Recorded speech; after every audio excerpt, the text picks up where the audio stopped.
So there's a saying my people have, and by my people I mean me and Mark.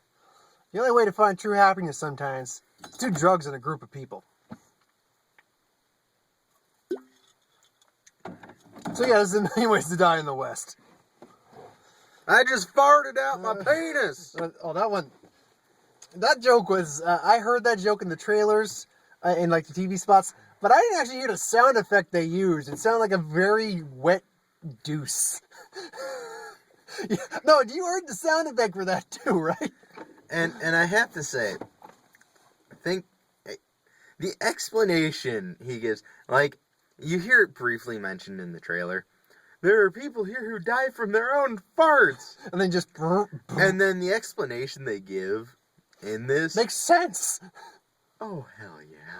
He goes on this long rant about things that kill you. And then he's like talking about, you see those guys? They're eating ribs, the hot sauce. That's because they're in mines with poison gas. Their taste has been dulled so they can't taste anything else.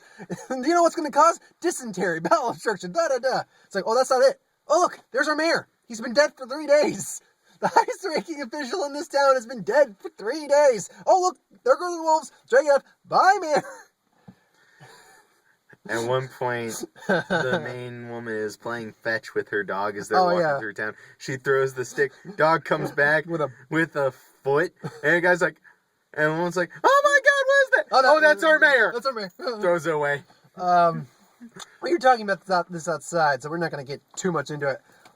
Well, first off, I like the movie a lot, actually. Oh, God, yeah. Actually, going back and talking about it, I actually find I enjoyed it a lot more than what we... A lot more than I thought I did. But once again, I think this is partially the crowd's because fault. of the rap. Yeah.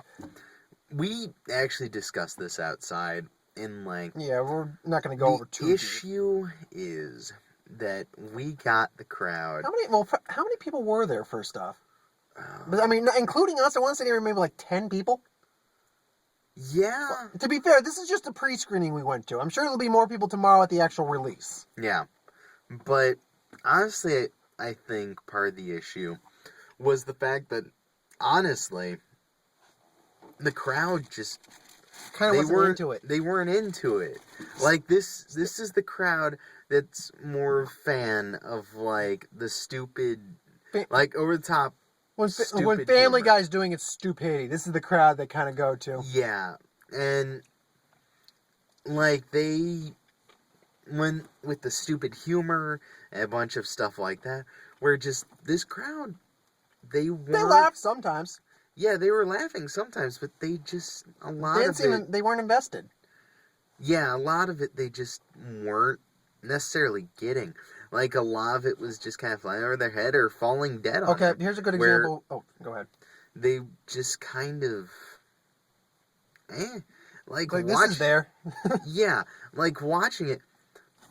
Great example of this. I think this is the one I was thinking of, too. Is, at one point, like, he kisses the main girl. Anna, I think, Charlize Theron. Yeah. He kisses her, and he's walking away, he sees a flash from the barn. Okay, this is what I was thinking of, He goes over to the barn, opens up the barn, and... You see this in the trailer, too. We'll actually talk more about how awesome this was. Yeah. But, basically, walks in, he sees freaking Doc from Back to the Future with the DeLorean and everything, and he's like, hey, where are you working on? What the machine? That whole scene. And they go, great Scott! Me and him were the only ones laughing. Yeah. No one else in the theater got.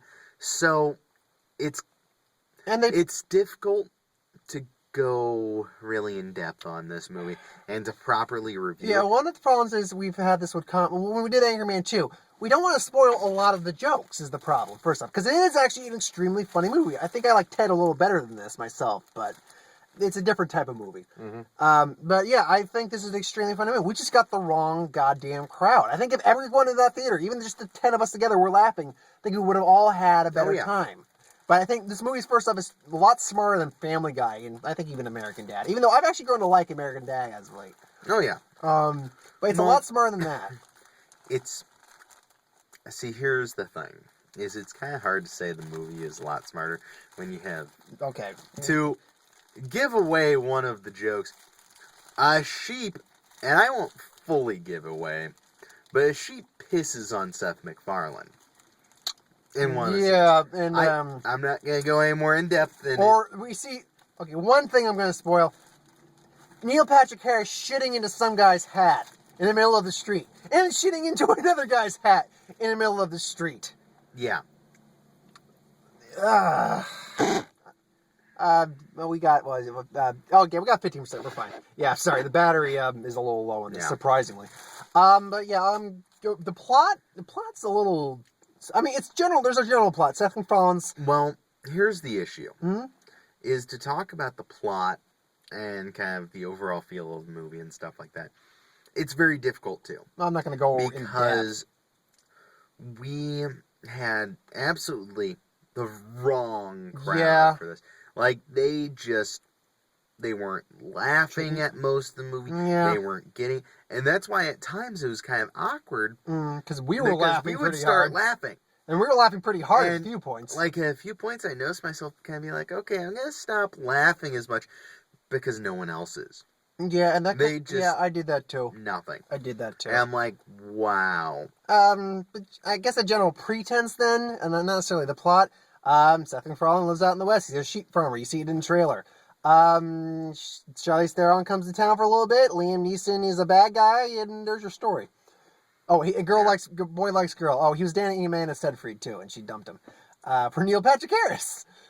Yeah. I guess we can go over how the main cast was. We were talking about I really liked Seth MacFarlane and Charlize Theron. They had a really good chemistry. They were a really nice couple.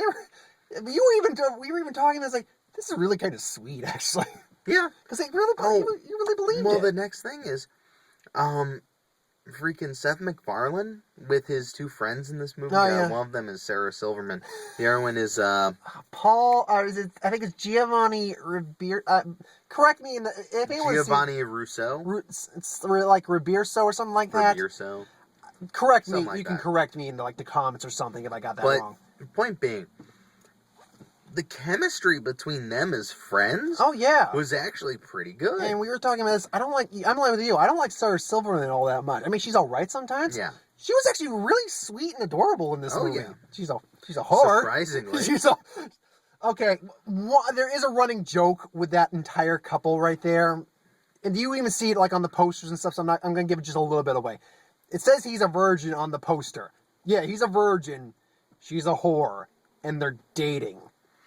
Well, here's one of the things with that, is they keep making kind of a running joke about how they are all about Christian, like old-timey Christian values. Saving herself for marriage.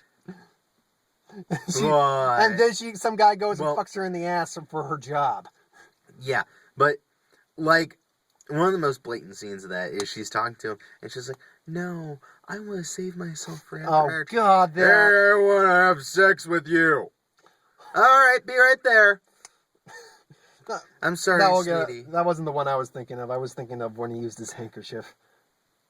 Oh, I'm not going to get into that. No, I'm not going to spoil that one. It's... Oh, that was fucking wrong. It's a smarter movie for how it is built and stuff like that. How it uses some of its jokes, too. It still incorporates that kind of... gross out humor. Stupid humor, I guess would be... that's a better way to put it. Yeah. It still incorporates that to a good degree. Yeah. To a very big degree, actually. But it incorporates a lot of that. The issue then comes more from when you have like these moments where it's not as much that. And honestly, it's the fact that it's a Western. Yeah, it's set up very much like a Western. And you know what? With everything else in terms of just Westerns, it's not a bad Western, all things considered.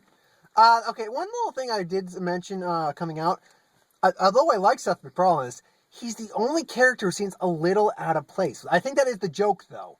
Yeah. But he does seem a little out of place, and it does come off a little distracting at points. Well, nothing serious, but just a little bit. They highlighted that in the intro, where it's like every once in a while a man is born and he is born in the wrong time and the wrong place. Okay. Yeah, I must have missed that. Liam Neeson is essentially the villain in this movie. Yeah. he's the only one. He's kind of sometimes unintentionally funny, but generally speaking, he's actually fairly. Feels like almost he belongs in an actual different movie than this. Well, yes and no. One, I like how the movie is structured. If you took out Seth MacFarlane and his girlfriend and like friends in that group, this would be an honest, straightforward Western. You're right. But it's not. You got them because you have them.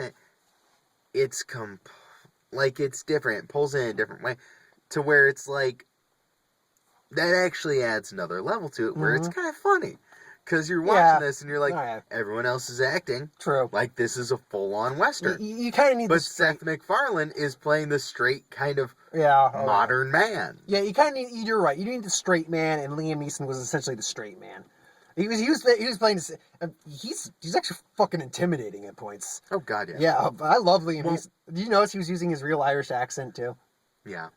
I love that. Well, not fully. Well, not fully, but he was, because Irish immigrants were in the West and stuff like that, so. Well, another problem is that it comes to a point again where the audience that we saw it with wasn't very good, where a lot of it came off as dropping really quick in kind of a jerking motion into another almost type got whiplash of scene at points, kind of. Where you're dealing with Seth MacFarlane and, he's doing wacky stuff.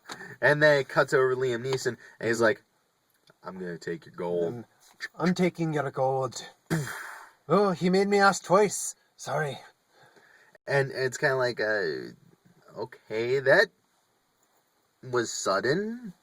Yeah. But I feel like we're going to harken back to that too much if we keep going like that. It's like, we saw this with the wrong crowd. We saw this with the wrong crowd. Well, see, that's the thing. It is a big part of this. Yeah, we saw it with the wrong fucking crowd. Yeah, we really did. It makes it very hard to kind of talk about this and review this. Yeah. Just because when you see something with the wrong crowd and you realize it, then you're kind of like, you look back on it and you're like, wow, it was pretty good, but overall, like, it leaves me with just kind of a little bit of emptiness. Yeah. Like, I feel like this would make him such a better lasting impression if we saw it with a crowd who was just enjoying as much as we were. Yeah. Sorry. Definitely the fact that it was a Western didn't help it very No, much. because Westerns are kind of at the moment. I know Quentin Tarantino's going to do the Hateful Eight he said he was going to do. That's another Western he's going to do. Interesting. Yep, so I hope so. Amanda Seyfried was alright. She was his ex, essentially. She was alright. I don't mind her as an actress. She's actually a very pretty lady. Or a very pretty lady. She's a very pretty woman. She's a solid actress all around. She's a very pretty lady. Wish Gina was here for that. Neil Patrick Harris, though. Oh, I love Neil Patrick Harris. I'll eat meats and MPH all the time. I want his gun. I want his mustache. Okay, Neil Patrick Harris plays a guy in this movie who is obsessed with his mustache and mustaches in general. Seriously, there's one scene where he's basically they're in the bed together, and she's like, "Do it." It's like, "I'm tired, just do it." And she just starts. Essentially, she's Billy goating him on his mustache. And he's very much enjoying it. It's like, "Oh, I'm an important man. I have status. I have employment." And then something happens to make that scene actually funnier. But regardless. But no, it's the fact that he's that, and then asshole. his gun. Oh yeah, pearl handle with near the bottom engraved on it a mustache. And they sing a song about mustaches. Which I have to say plays into the whole. I don't want to quite say hipster, but the whole kind of weird cultural thing now where mustaches are a big thing. Then bacon. Stashes. Make it happen. There's a store around here called Newberry Comics where you can walk in there. Either there or another store called Faces, which actually isn't about like facial hair or anything like that. It's but they have a lot of like facial hair things.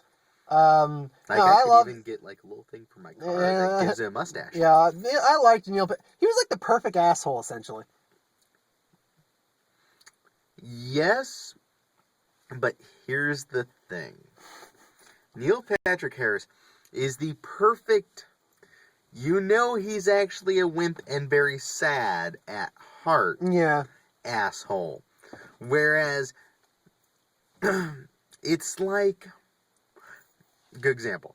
It's like the high school jock versus Liam Neeson's hardcore badass biker motherfucker. Where, yeah, dealing with that jock is really annoying and really gets your dander up. But then the jock goes up against Liam Neeson and it's like...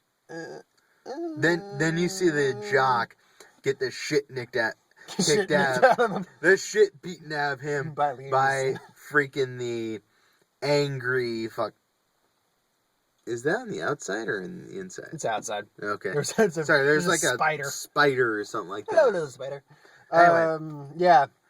But you see him get the shit kicked out of him, and then you're like, oh, he's a bigger problem. Yeah. I mean, we got to see, as I said in the beginning of the review, we saw him shit into two guys' hats. Which, you know what, I'm surprised he didn't die from that, because diarrhea was a big cause of death, too. And dysentery. Dysentery, too, yeah. I'm sorry. They showed it. It looked like baked beans. I gotta talk, I gotta mention this really quick. Oh, go ahead. Did you ever play the game Oregon Trail? No. Really? No. Okay, that was a big computer game in schools for like the longest time. I didn't play on the computer that much. No. Well, pretty much at every school I have ever been to, every computer they had the game Oregon Trail. Your entire family in that game gets wiped out almost all the time by dysentery. You're just right along. Kids! You're like, hey, everybody's happy. Then the game pops up a little message. Your entire family has dysentery. And you're like, oh, well, we'll make it to Oh, they're all dead. Ah, crap. You gave me the watch, he died of dysentery. Then you'll be right along in your second game and someone will break an arm and you have to put them down. Not much else to really go into without spoiling stuff. I mean, there's a lot of cameos to look for in this. There's even one he didn't catch. Yeah, I didn't catch it just because it went by so fast and I didn't think to look at him. At one point, well, I'm not going to spoil it. Don't spoil any of the cameos, especially the one that stayed for the credits. That was fucking great. That one was... God. That cameo was fucking great. Though I have to say, I feel they could have done more with it. Yeah, they could. Well, they had a little thing right at the very end, too. At the very end, they have this someone cameo, shows up.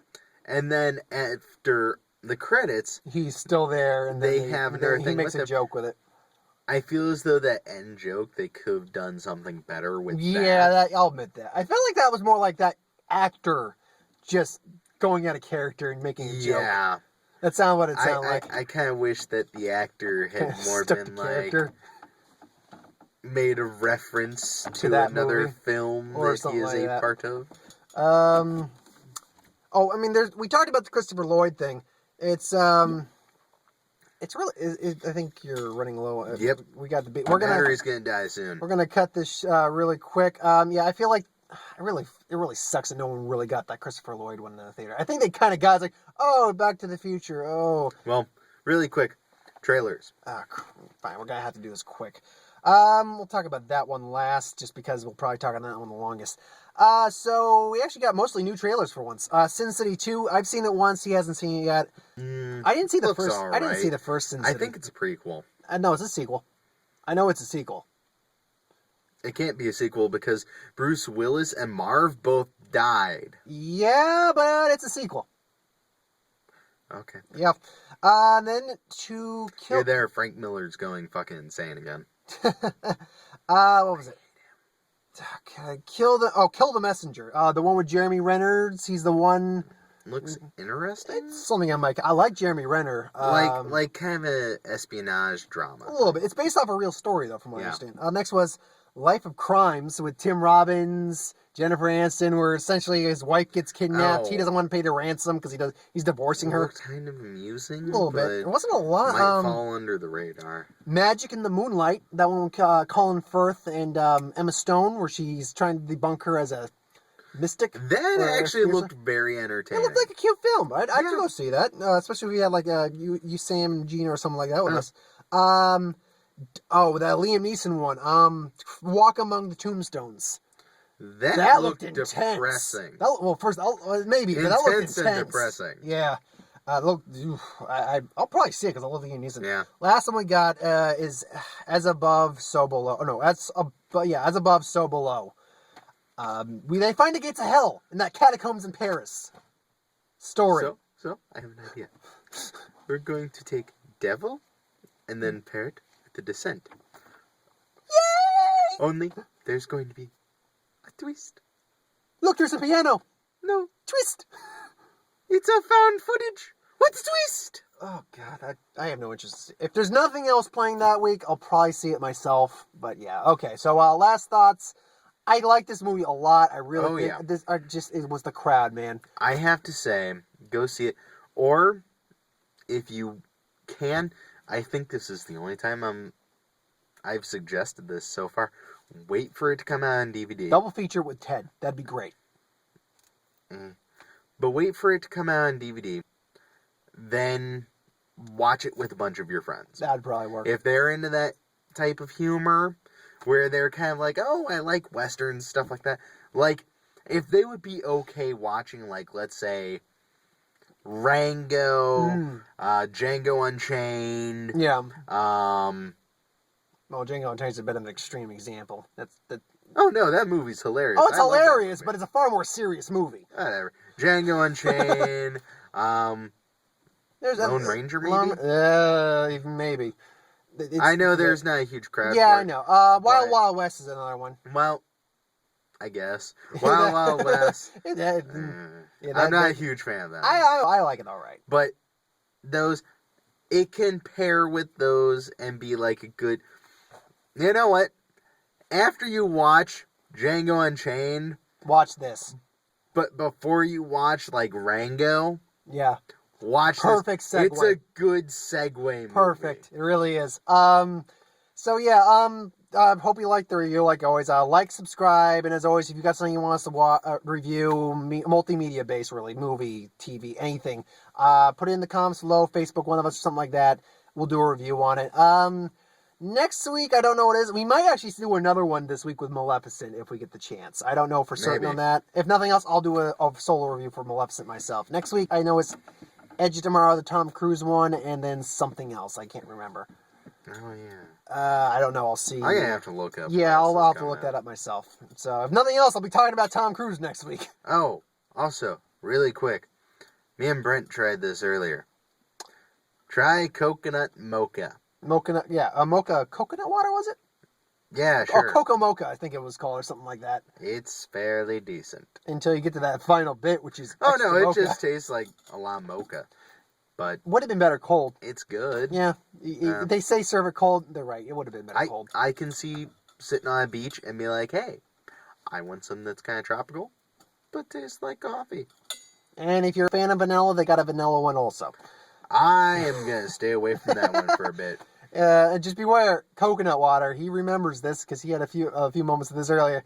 It's going to shoot right through you. Ooh, yeah. I still need to use the bathroom. Well, okay. Well, thanks for watching. We'll catch you at the next one. Goodbye. Later.